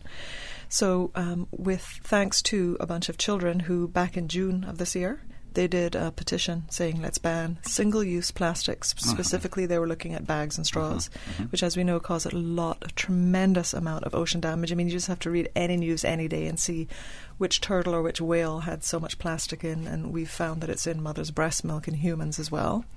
So it's a real concern for humans and animal life. So what we are doing is briefing the Honourable Minister. Actually, this week the policy team's been looking at this for months, and we're going to brief the Honourable Minister, Mr. Dwayne Seymour, to look at other levies and potential what else we can do for single-use plastics. Not all plastic. Plastics aren't bad. It's a very useful product, very, very useful. It's the single-use without thinking about how we can replace it with something that's reusable. Those are the things that are damaging to the landfill, building up the landfill and to humans and animals. And we're really excited to be able to do this, and would like to thank groups, all the advocacy groups out there that have done this, such as Plastic Free Cayman, Save Cayman, and so on, that are working tirelessly out there to put a spotlight on this, because we cannot be business as usual anymore. Okay, I think we've hit a nerve because the phone calls are starting to come in now. We have 2 callers. Let's go to the first caller. Good morning. Welcome to For the Record. Hi, good morning, OC. Good morning to all your panel. Good morning, sir. How are you? Good morning. I am good, blessed, thankful. Just a couple of questions, observations. One question comes to mind. I remember some time ago at a previous talk about this thing, the disposal of bulbs, light bulbs, particularly fluorescent bulbs. How is that handled? Because I know fluorescent bulbs have mercury in them. And it's kind of timely, because just last night I had to change a couple of bulbs. And I'm kind of, I was kind of wondering how do I just throw them in the garbage? How do, because that is one, how do we get rid of stuff like that? And I don't think it can go in the regular glass. Like, I know you have to recycle bottles and that kind of stuff. I don't think it can go in that. So, where or how would you dispose of that type of stuff? All right. Okay, and you had another question? Secondly, just observation regarding the bins, the dumpsters that they have, specifically the one at Hurley's. How often are those cleared? Because I know I go there probably once every week, and most times, particularly the plastic one, is filled and overflowing, and stuff is all around, scattered on the ground. I see stuff blowing across the road, over the parking lot because of people just going and put stuff there, and so just wondering how often are those dumpsters cleared. Perhaps they might need to look at, because I know the one at Hurley's is quite popular. A lot of people go there, because most times when I go there, there's always people bringing stuff, So maybe they could think about checking on that one maybe a little bit more often. Okay. Thank you very much. That's basically what I my 2 cents. Okay. Thank you very much, caller, for that. I'm going to ask you to hold off on answering. We're going to take the other caller, then go to a break, and then we'll respond to both. Next caller. Caller, good morning. Welcome to For the Record. Good morning, O.C. Good morning. This is Pastor Allison. Morning, Pastor. How are you? This is a subject that really interests me, and primarily when it comes to recycling those things that are organic waste. And this is a side, though. My wife every morning picks up garbage as she takes her walk the dog, and picks up garbage. She does it so often that somebody mistook her for some bag lady and thought she was a homeless lady. And wondered why in the world she was doing that. She does it every day. Because she cares. And every day Thank you. sufficient garbage. Every day there's sufficient garbage for her to fill up bags. which says to me that there are a lot of people who live on this island really don't care about our environment. So that's my first one, pet peeve there. The second thing is that it seems to me that there's a lack of integrated interdepartmental working when it comes to this whole subject. For example, right now we're actually harvesting gold. Not myself, because I don't have a gun nor a snare. But there are people out there who are making money for Christmas because we've decided that we can get rid of iguanas and pay people to do it. But we also have some other gold we throw away, and that is the plant waste. It should not be going to the dump. It should be some sort of an agreement or arrangement between the agricultural department and the solid waste management or DEO or whatever it is, so that material goes only into something that can be composted and then sold. We have to import soil. We import mulch. We import from all over the world. We're bringing in stuff. When we bring in stuff from Florida or in the United States, we bring in microorganisms and bacteria and so forth that contaminate our soil. You talk about contamination. We just haven't got our act together. And we can talk about solid waste management, but we can start very simply. People can do their own backyard composting, yes. But I think interdepartmentally, we can have a system where people only take their plant material, that type of waste material, which could include things like, of course, if they're going to get into real composting, could include things like cardboard and papers as well. But let's just look at just the organic material from plants. The numbers of vehicles I see from gardening enterprise that take this stuff. It should be separate completely from the dump. And that stuff, then, that gold then is available for people who are really interested in farming, because every leaf has nutrients in it. And if you take it and you burn it and it goes into the air, then you're creating problems for the whole business of more carbon, and that increases the global warming. It just needs to be plowed right back into the soil, so then it stays there rather than adds to the heat. I'm energized by this, and I'm glad for the subject this morning. But I just like to see a bit more interdepartmental thinking and working, so that we really get a handle of this and approach it scientifically. There's no need for any of that organic material to go to our dump. That's all I have to say on that. Thank you very much, Pastor, for that. We're going to take a commercial break. When we return, the conversation will continue, and we will have our panel answer some of the questions that were raised, as well as to comment on some of the comments that were also made. Please stay tuned for the record. We'll be back shortly. You remember the sale at Vamp Motors? Yeah, the Your Sale, Your Choice, the one where you can get cash back or can put the savings to extend the warranty or upgrade features? Yes, it's still going on, but now you can get $8,000 off a new Ford Ranger truck. $8,000, you know? You for real? Come see for yourself. While they still have so much to choose from, save big during Your Sale, Your Choice at Vamp Motors. With almost every vehicle on sale, you decide whether to get your dream ride at its lowest price. Take cash back, add years to the warranty or service plan. Choose an add-on or mix your options. Your sale, your choice, because you know what you need, and Vamp Motors will help you drive it home. Vamp Motors on Walker's Road. You need Fidelity Health. At Fidelity, they offer great coverage through a highly rated and trusted carrier. Payments I can afford, and with no on-island deductible on all the plans they offer. Best of all, they offered my company 50% back on the first month's premium. Make the easy switch to Fidelity today and get 50% cash back on your first month's premium until December 31st. Call 949-7822 to make your switch now.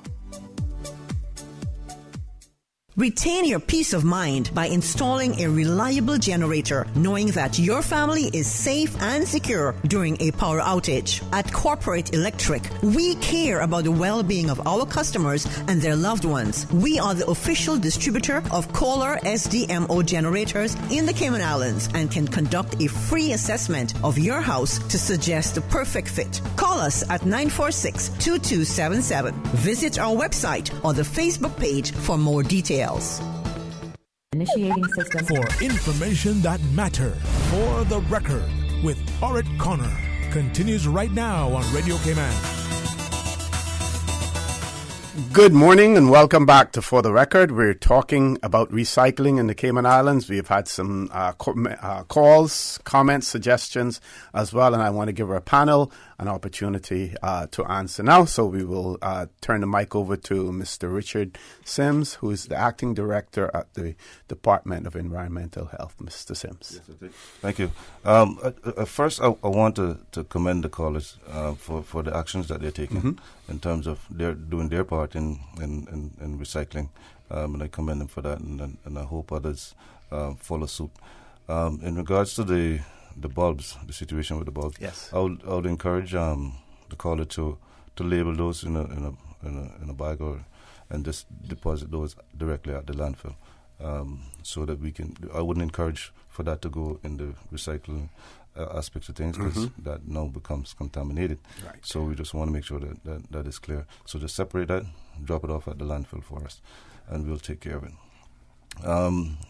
In relation to the question about how often those recyclables are collected, it was 3 days a week, and I've recently asked the team to step it up to 4 days a week, because we're seeing the amount of recyclables that are coming in. And, as you mentioned, absolutely, I've seen it myself where the containers are overloaded. And so as a result of that, we've asked the team to step up one more day per week to assist with that. Because, and it's a good thing that it's overloading, right? Because it tells us a lot of things that people are stepping up their game in relation to participate in the whole recycling efforts. So, that is something very commendable to the caller, and we thank them for that. Okay, Ms. Anderson, we have a question in relation to how the public can help improve quality of recyclable items. And when we talk about the public, I want you to include in that the business community as well, especially those persons who sell things here in the Cayman Islands, who import things from other jurisdictions as well. Okay. So as it relates to the business community, it is very important that you try only to import items that have less packaging. That's the first thing. And also try to import items that are recyclable. So in so doing, what you are doing is that you are reducing the amount of waste that will end up in the landfill. And as it relates to the rest of the population, what we ask you to do is to pay close attention to what you purchase as well. Because you need to try as best as possible to purchase those items that can be reused or can be recycled. And what we also want to do is make sure that we recycle in the correct way. So we are looking for the symbols. We are looking for our type 1 or type 2 plastics. We are ensuring that our items are clean before they're placed into the containers. We are trying to limit the amount of contaminants as much as possible. And I hasten to add that we have a challenge in that we are seeing a number of contaminants in the recycling depots, in the recycling containers at the depots. And by contaminants, we speak about those recyclable items that are incorrectly placed into the containers, as well as non-recyclable items that are placed among the recyclable items. So just pay close attention to what you are putting into the containers and how they are being put into the containers. And I think that will make a huge impact. Okay. Just want to add to that. So Stacey Ann mentioned we have the choice as consumers to help. So, for instance, there's a whole host of shampoos and body washes and all that to buy. Just look at the bottom before you buy. Make our choice, because the more choices we make, if it says 1 or 2, maybe choose that brand over one that has, because I think it goes up to 7, 4, 5, 6, 7. Because Cayman only does 1 and 2 just because of what it takes to ship it back overseas, okay? So that's the first thing. The second thing is there's a lot of local companies that are making packaging-free shampoos and conditioners. So you can buy a bar, kind of like a bar of soap, that you can use to wash your hair and so on. So again, just being conscious. And being conscious is what Bob Marley would talk about. We need to have consciousness raising. So we can do this. We used to do this in the old days. This is what Cayman was about. So we just keep encouraging that. And in terms of packaging coming from the States and wherever else, yes, we're going to be in very close talks in 2019 with distributors and with grocers to ensure that whatever the ministry and cabinet might decide to do in terms of looking at levies and other things to really sort this problem out, that we are in close contact with the people who it's going to really affect, which is both the start and the end, the consumers of these things. Okay, we've reached the top of the hour. We have the headline news at 9 o'clock, which is very short. When we return, the conversation about recycling will continue. Please stay tuned. Please continue to call if you have any questions, any observations. This means a whole lot to us here in the Cayman Islands, to the quality of life for us and for future generations as well. So when we return, you can call us on our toll-free number provided courtesy of Flow. That toll-free number, 1-800-534-8255. You can also call us on 949-8037, 949-6990. Email us at fortherecord, one word, fortherecord at candw.ky. WhatsApp us at 925-3261, where you can leave a text message or send us a voice note, which means reminds me I need to get the phone from Miss Susan in that regard as well. So please stay tuned for the record. We'll be back shortly. Radio Cayman, maintaining the innovation. On a daily basis, making it easy to connect with you, our listeners. Add us to WhatsApp today, 925-3261. That's 925-3261. Radio Cayman. Send a text or voice note. Can I send a request, please? You don't really have to ask us. Just send a request. This is a shout out to my ex. Radio Cayman, the voice of the Cayman Islands. Radio Cayman, maintaining the innovation. From district to district, moving through the waters to Cayman Brac and Little Cayman. Your station, your voice. All things Cayman. One radio, many people. This is home. Radio Cayman in the Cayman Islands. Radio Cayman.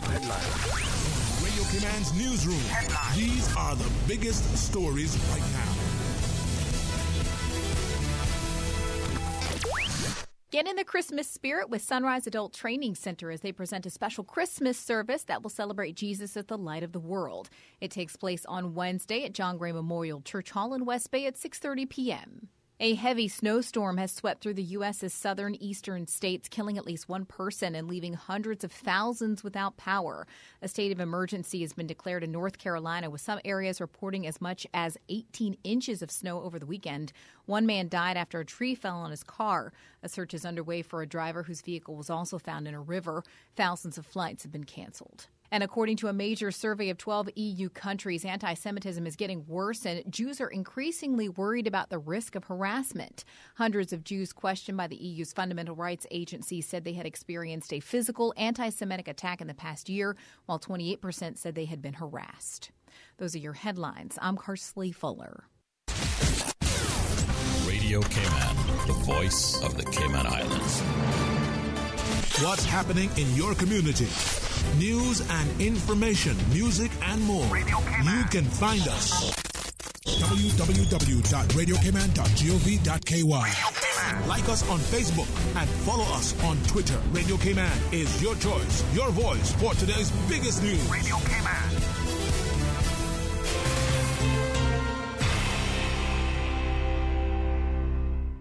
Initiating system. For information that matter. For the record. With Orrett Connor. Continues right now on Radio Cayman.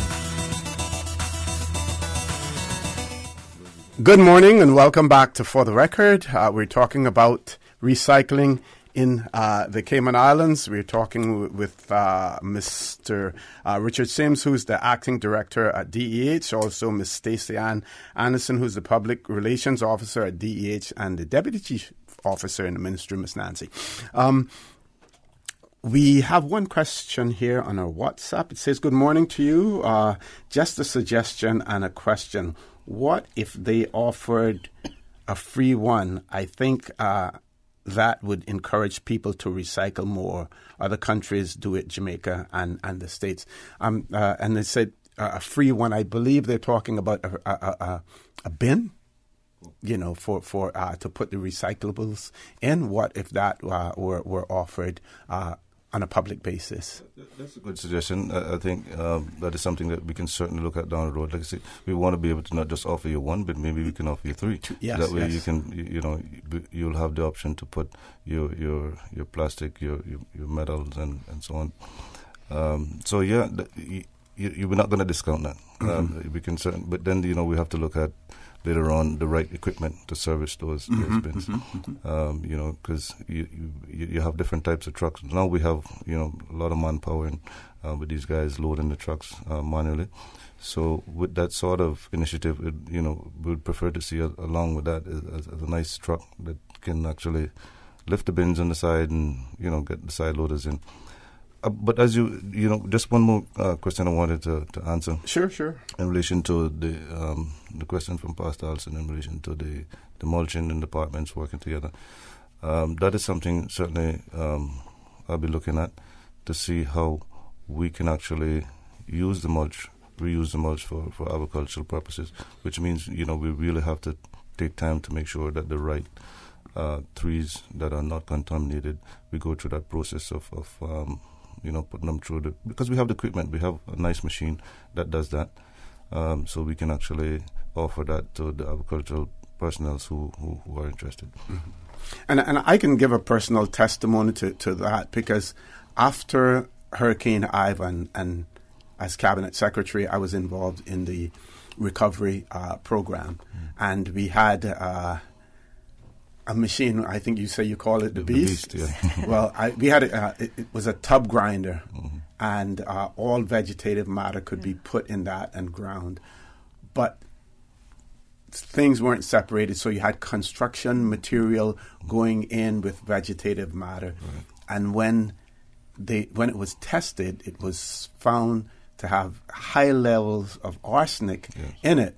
And we were encouraging people that they could use it for mulch and everything, only to discover later on that because of the high levels of arsenic that we couldn't use it at all as well. And another of my pet projects is I have a composting box at home, and you don't necessarily need to have a composting box. You can just use an area for that purpose. But my composting box, I throw all the cuttings that take place in the kitchen, even the grass cuttings outside, put it in there. Mango season, pear season, everything goes in there. And that's where I get my seedlings from as well, because they start to sprout in the composting box as well. And then I take those seedlings and I put them in pots, and I give them to friends, give them to families or whatever, and they get their pear trees. It's coming from the seed, so they may have to graft it, because sometimes you don't know what you're going to get from that particular mango seed, because it's a tree seed that has already been grafted, but it works well. So that's something to encourage people to do as well. And there goes the initiative. See, you have started it now, so hope your listeners will jump on board and get on with it. Right? Yes, hopefully. Absolutely. And Mr. O.C., I mean, this is again one of the things that entrepreneurs, teenagers, young people can start businesses. Right now. You mentioned the bins. I know it was one of the supermarkets that offered free bins for a certain limited amount of time. And so whether or not we ever have curbside, it would still be nice, as that caller mentioned, to offer up a free bin to get people started, even if they have to carry it to the depot. But organic waste is one of the biggest waste streams as well. And instead of tossing it away and creating more methane on the landfill and it just going into the regular pile, what we could do is use it, like I say, for your yard and so on. And, entrepreneurs can come up and say, okay, perhaps people don't want to deal with this nasty stuff, so how about we come around, we collect it up and we give back, a few gallons of soil every month or every other month in return for that. So again, there's hardly anything that should be thrown away now. Once we know that DEH recycles cardboard, paper, plastics 1 and 2, tins, including both steel and aluminum, and glass, there shouldn't be very, very much left if you compost as well and put your yard waste in that composting. Yeah. Mr. Sims, one of the other challenges that I see possibly is how long can we rely on another jurisdiction to continue to take our recyclables? At some point in time, I'm sure that it is commercial beneficial commercially beneficial to them now, but later on that may not be the case. Then how do we prepare ourselves for to deal with those issues? Absolutely, and that is why you see we have to now practice this from now ourselves. What we can reuse here locally instead of packaging it and shipping it off, because at some point, as you say, maybe because businesses change, they do change strategies and so on. So we have to make sure we are prepared if and when that time comes. So it is beneficial to us now to start to recycle as much as we can, use homegrown products, recycle here. Do all the wonderful things that you mentioned.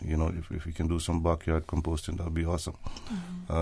So we can actually, if these people come and say, listen, hey, we're not going to accept any more recyclables now, then what do we do? Right? So we have to make sure we have our strategies in place to address that. And hopefully we don't get there right now, because we want to make sure people get into the habits first.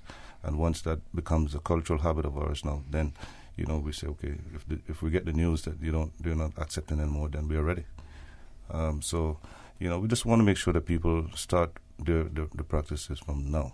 It's going to take some time. This is not going to be an overnight thing, because the cultural habits are very hard to break. Yes, so, yes. But we just want to make sure we encourage people from now to just start practicing, and you know what, we want to get to the kids first, because they're the ones that's going to change us, So once kids start to see and practice these things, it'll be, the next generation, we shouldn't have a problem. So we just want to encourage people to really get out there and start doing it, because, I'm doing it.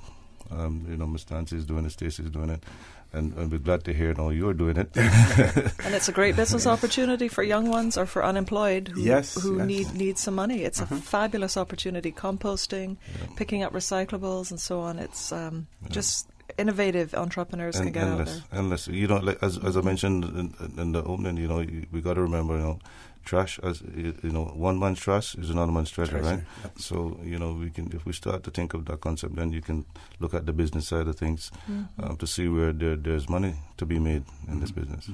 And any thought, Mr. Sims, about and I know you've only been at DEH for a short period of time, but any thought in terms of having a shredder that is mobile, that goes out, because we see a lot of cutting on the side of the road, and many times, if it's not left there, it's picked up and taken out. Again, and Ms. Nancy, another opportunity for businesses. I know CUC at one point in time used to do it when they trim the trees. I don't think that they any longer do that. They may have outsourced it to private entities, but not as many doing it as should be doing it. Yeah. Because again, if they were to do that, then they have an end product that they also can the sell. thing is, I would like to see a lot more businesses getting into that sort of thing, because for example, our machine is good for that, but it's too big to be pulling around, and it's so if you have small equipment, we don't have small mulchers like that at the moment to do that. But for somebody who wants to get in the business, I encourage them to look at something like that, Because just to remind you, about 30% of our waste and on the landfill is that yard waste. Yes. Yeah. And just to remind the public who might have joined as well recently is, yes, in about 2020 or the near future after that, there is going to be a large-scale windrow composting for yard waste. So it will be part of the integrated solid waste management. Excellent. We have one caller. Let's go to the phone lines. Caller, good morning. Welcome to For the Record. Good morning. Good morning. Good morning, ma'am. How are you, Miss Alice? Very well, and you all. Good morning. I'm so old that I remember when Grand Cayman was so clean. Nobody threw garbage in the road. In fact, everybody had their own little composting heap in their backyard, and we recycled and reused. Yeah, we're getting an echo from you, Carl. I'm not sure what's causing it. See here. Hello? Yeah, yes. We were getting an echo from you before. Let's try again. If you're on the speaker, you may want to come off it if you have your speaker on. All right. Now, ma'am, how many times a week is household waste collected? I think it's once a week for each district. Yes, that's great. And I'm just wondering if we could collect that twice a week, and the second time would be strictly for recyclable items, and that we should encourage each of us homeowners to separate our garbage at home. So we have, on that second day of collections, it would be bags of plastics and glass and tins and cardboard, and that would make life a lot simpler, I would think, for those who have to deal with it at the compound, at the garbage center, rather than having to wade through all of the mixed bags of garbage. And it would encourage people to begin from now to separate their garbage, and when we get into our proper waste management for all the other uses we're going to put the garbage to, it would make life simpler. So we have to begin now to encourage people to recycle, separate their garbage at home, and then work together and get this place back to the clean Cayman that us older persons remember. Yes. I hope that I've come through. Yes, you have, caller, and I think that absolutely, yes, that's something that we would like to see. But at the moment, the reason why we're doing once a week collection, we don't have the equipment and the resources to do twice a week anymore like we used to. If you just look into... That was a luxury. I had to have two times a week. Yeah. Certainly was. And it's not that to get back to it, we need to now double up on our resources and equipment. Look, let's just take, for example... to stick a pin, we shouldn't actually have to, because if half of your waste stream is, or more than that, going into recycling, you'll have less. So. Yeah, absolutely.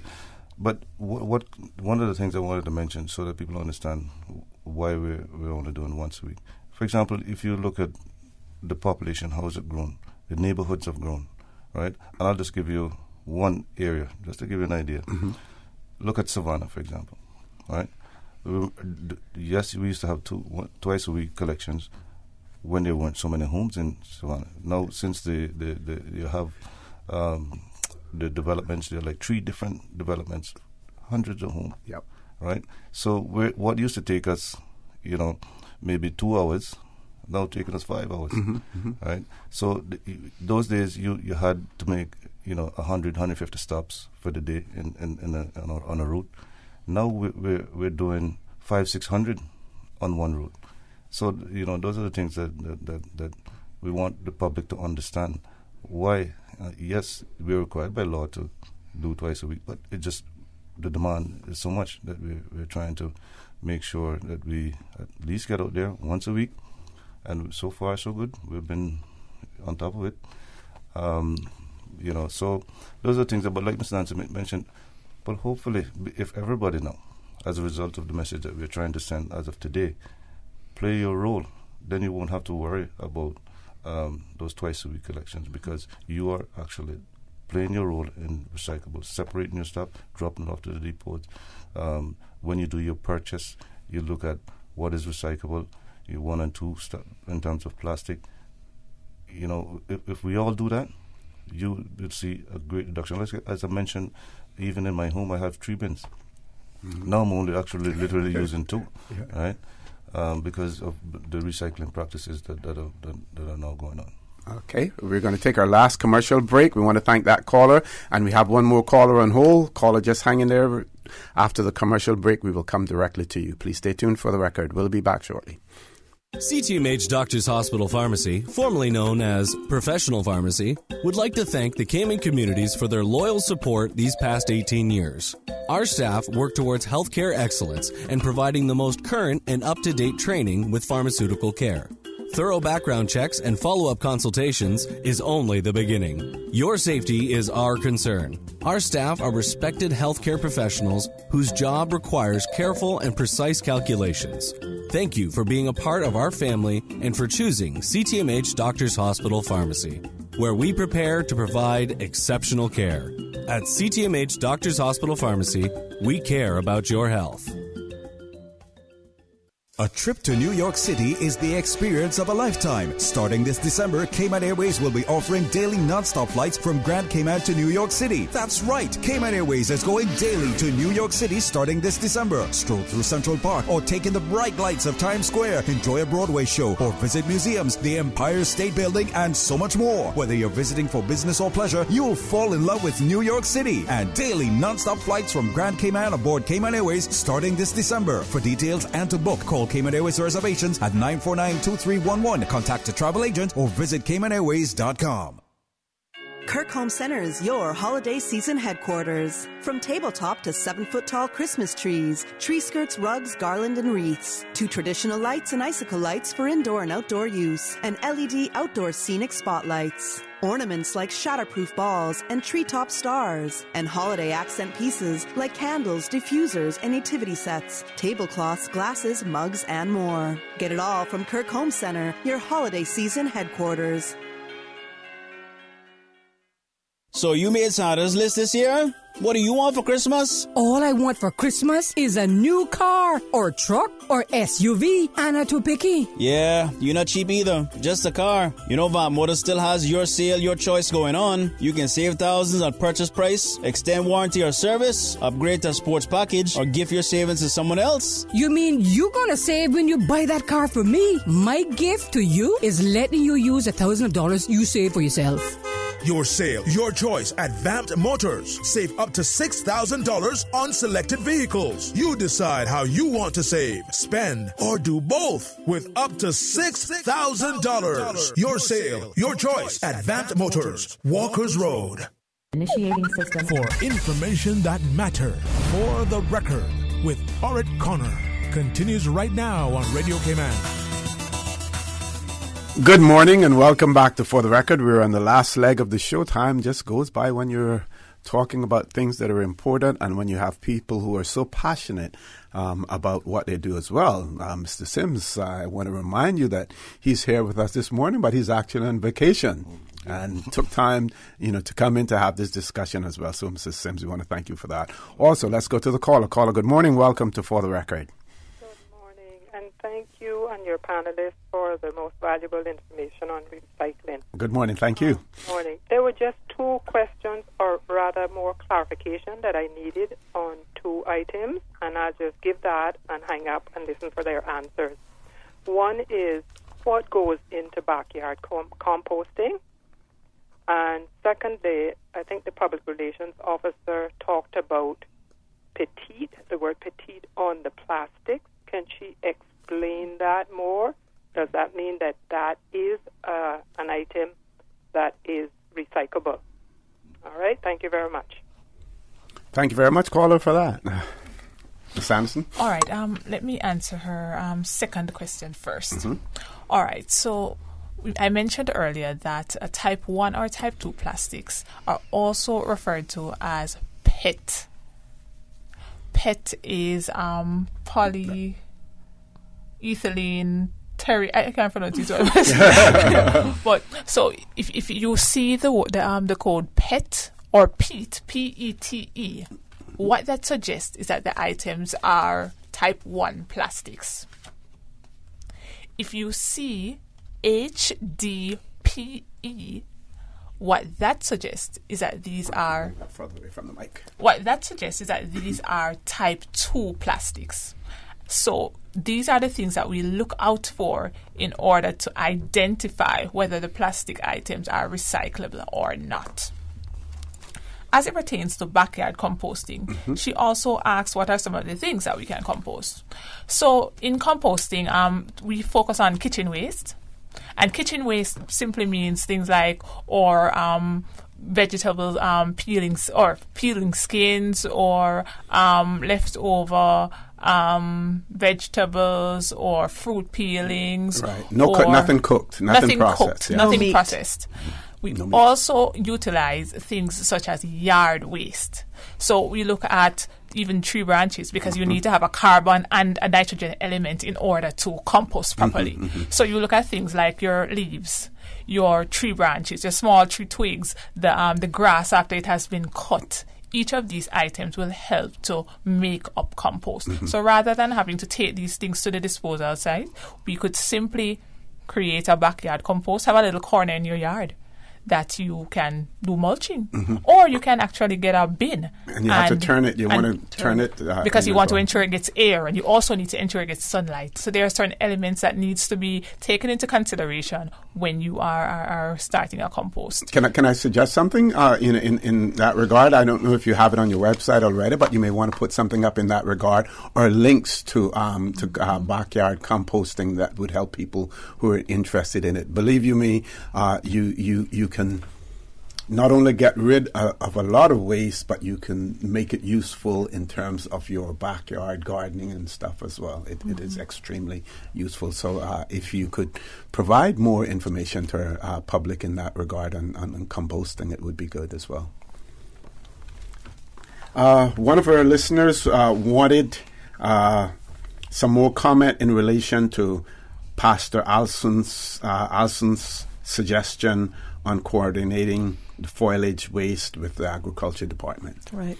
So, Mr. O.C., it's important to differentiate between backyard composting with the organics that come out of our kitchen. Yes, we do have to use some little light leaves or cuttings, but that is completely separate to what we refer to as yard waste and the landscaping waste. So those are two different things. So I know for sure that with the integrated solid waste management system, and when the waste to energy comes on board and we cover the landfill and so on, there is going to be what's called windrow composting, which isn't to be confused with organic waste coming from our kitchen. That's much smaller scale. The windrow composting is dealing with a 30% landscaping and yard waste, which is going to be used to can make soil and so on. I know that Mr. Jim Schubert, who's in charge of the project manager for ISWIMS, keeps DEH, of course, one of their main stakeholders, in the loop, but also the agriculture people have been involved in the loop from the outset, from the talk. So it is important that we work together, and I find that government is definitely working together across ministries, across departments. What we used to call silos in the old days are really breaking down. It's definitely much more collaborative. Good to know. Okay, we have about 5 minutes left, and I want to give each of you an opportunity for some closing comments, and we're going to start with Miss Stacy. All right, so I'd just like to thank those persons who have begun recycling and to encourage others to start. It is an excellent way to reduce waste. We are helping our environment by doing so, and so it is important that we try as best as possible to recycle. And we also want to encourage persons not only to recycle, but to recycle properly. So try to be cognizant of what it is that you are putting into the recycling containers. Ensure you only place clean items into the containers. And contact us should you have any additional concerns or queries as it pertains to recycling. So you can contact us at the DH by telephone at 949-6696, or you can send us an email at dehcustomerservice@gov.ky, or you can visit us at Facebook or Instagram at DEH Cayman Islands. Quick question. Can with all of these, and we've been talking about new housing developments cropping up, and we see some in the middle income range, we see some in the high range, the millions of dollars for an apartment. How can you work with those new entities coming online to ensure that they don't fall into the old habits, but start out where you in the department want the whole direction to go as far as recycling is concerned? How can we reach out to those new developers, and will we? Well, thank you for that question. The thing is, what we're trying to do for encourage the developers mostly, because when it comes to apartment complexes, maybe they can look at creating additional garbage areas for recyclable.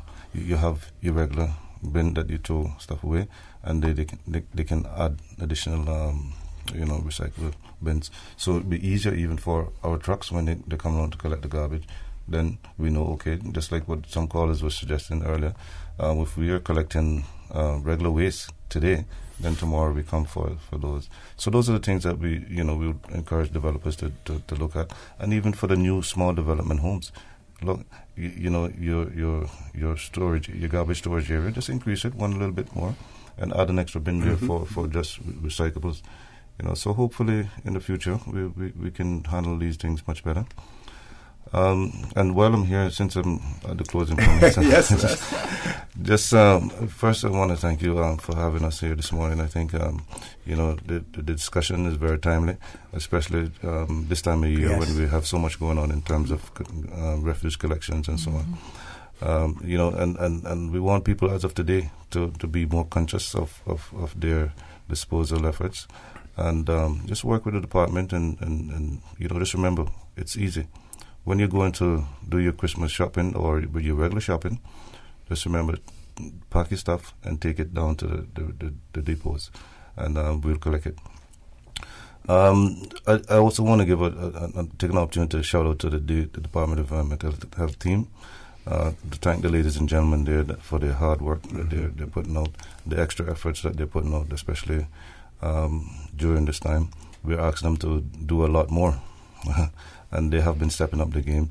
So, they're under the leadership of the well-able Mr. Mark Bothwell, who is assisting me over there at Solid Waste. And those guys are doing a tremendous job. And I appreciate everything that they're doing for us and our community. So, I want to big them up and give them thanks for all that they're doing.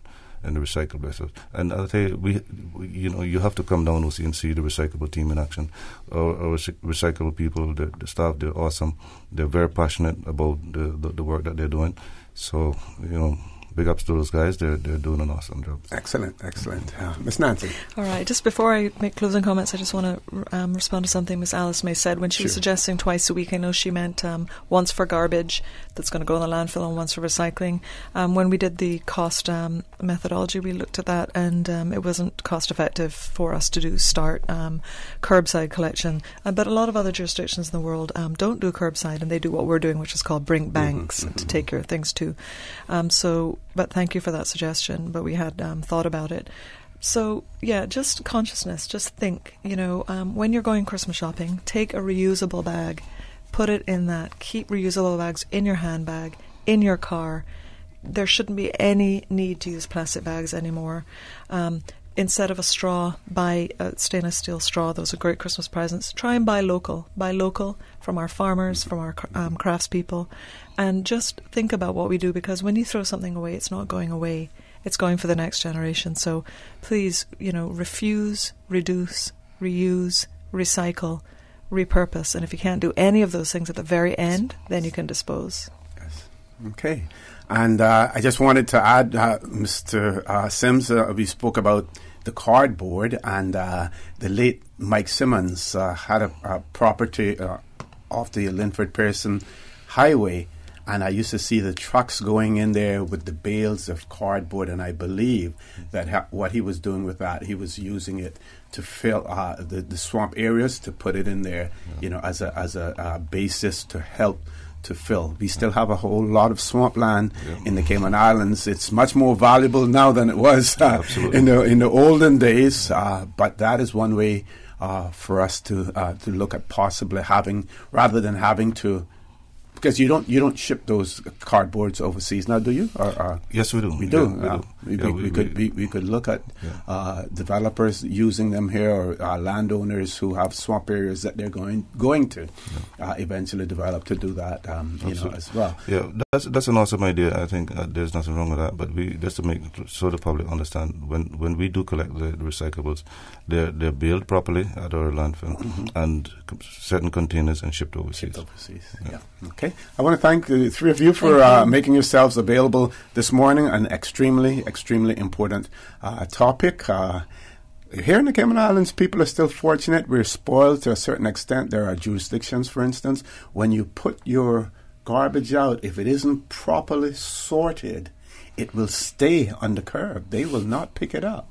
We we have our people spoiled here, but we have to try to change that whole culture. And we know Miss Stacy and her PR work is working hard to change that with everyone else as well. Folks, I want to thank you, our listening and viewing audience. I want to thank those of you who participated in the conversation this morning by either calling in, sending us WhatsApp messages or emails as well. So I want to thank you for allowing Radio Cayman, and by extension For the Record, into your homes, into your vehicles as you traverse the busy roads of the Cayman Islands, into your places of work, whether it be an office cubicle or if you're working in the outdoors.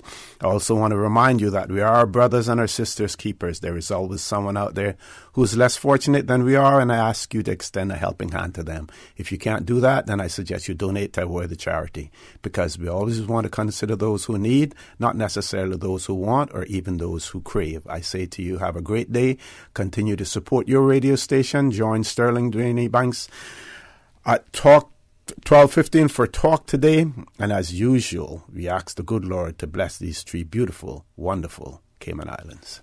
For the Record is brought to you by Fidelity Bank. For all your banking and pension needs, call or visit a Fidelity branch today. Vamped Motors, the only authorized Ford and Toyota dealerships serving the Cayman Islands. And Cayman Pharmacy Group, with locations in West Base and professional pharmacy at CTMH Doctors Hospital. The Cayman Pharmacy Group has a location for you just around the corner. And Seaboard Marine. With over 35 shipping ports, find your shipping solution by calling Seaboard Marine at 949-4977.